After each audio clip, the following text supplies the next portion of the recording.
नमस्कार दोस्तों, आपका हमारी YouTube चैनल धार्मिक कथाएं और कहानियाँ में स्वागत है। आज मैं आपको कार्तिक माह महात्म्य का 10वां अध्याय सुनाऊंगी। अगर आपको यह कथा अच्छी लगे तो आप वीडियो को लाइक, सब्सक्राइब और शेयर ज़रूर कीजिएगा। आइए सुनते हैं कार्तिक माह महात्म्य का 10वां अध्याय। राजा पृथिक बोली, हे ऋषि श्रेष्ठ नारद जी, आपको प्रणाम है। कृपया अब यह बताने की कृपा कीजिए कि जब भगवान शंकर ने अपने मस्तक के तेज को क्षीर सागर में डाला तो उस समय क्या हुआ?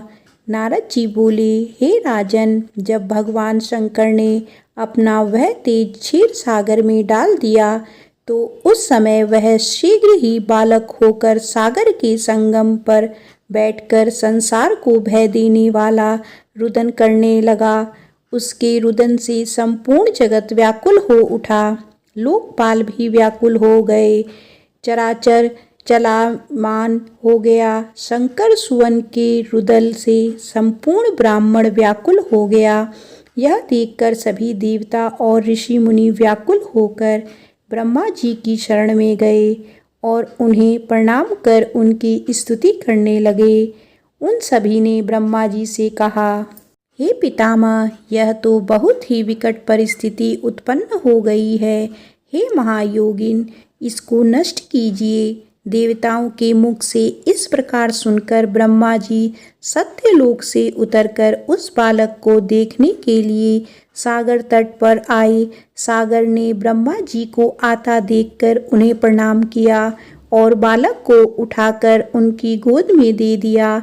आश्चर्यचकित होते हुए ब्रह्मा जी ने पूछा, हे सागर, यह बालक किसका है? शीघ्रता पूर्वक कहो। सागर विनम्रता पूर्वक बोला, प्रभु, यह तो मुझे ज्ञात नहीं है, परंतु मैं इतना अवश्य जानता हूँ कि यह गंगा सागर के संगम पर प्रकट हुआ है। इसीलिए हे जगत गुरु, आप इस बालक का जात कर्म आदि संस्कार करके इसका जातक फल बताइए। नारद जी राजा पृथु से बोले, सागर ब्रह्मा जी के गले में हाथ डालकर बार बार उनका आकर्षण कर रहा था। फिर तो उसने ब्रह्मा जी का गला इतनी जोर से पकड़ा कि उससे पीड़ित होकर ब्रह्मा जी की आंखें से अश्रु टपकने लगे। ब्रह्मा जी ने अपने दोनों हाथों का जोर लगाकर किसी प्रकार सागर से अपना गला छुड़वाया और सागर से कहा, हे सागर सुनो, मैं तुम्हारे इस पुत्र का जातक फल कहता हूँ। मेरे नेत्रों से जो यह जल निकलता है, इस कारण इसका नाम जलंधर होगा।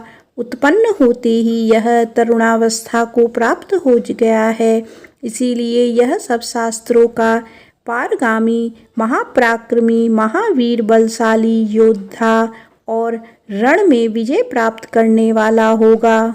यह बालक सभी दैत्यों का अधिपति होगा। यह किसी से भी पराजित न होने वाला तथा भगवान विष्णु को भी जीतने वाला होगा। भगवान शंकर को छोड़कर यह सबसे अवध्य होगा। जहाँ से इसकी उत्पत्ति हुई है, यह वहीं जाएगा। इसकी पत्नी बड़ी पतिव्रता, सौभाग्यशालिनी, सर्वगल सुंदरी, परम मनोहर, मधुर वाणी बोलने वाली तथा शीलवान होगी। सागर ने इस प्रकार कहकर ब्रह्मा जी के शुक्राचार्य को बुलवाया और उनके हाथों से बालक का राज्य अभिषेक कराकर स्वयं अंतर्ध्यान हो गए। बालक को देखकर सागर की प्रसन्नता की सीमा ना रही। वह हर्षित मन से घर आ गया। फिर सागर में उस बालक का लालन पालन कर उसे पुष्ट किया। फिर कालनेमी नामक असुर को बुलाकर वृंदा नामक कन्या से विधि पूर्वक उनका विवाह करा दिया। उस विवाह में बहुत बड़ा उत्सव हुआ। श्री शुक्राचार्य के प्रभाव से पत्नी सहित जलंधर दैत्यों का राजा हो गया। बोलिए कार्तिक भगवान की जय, विष्णु भगवान की जय, माता तुलसी की जय।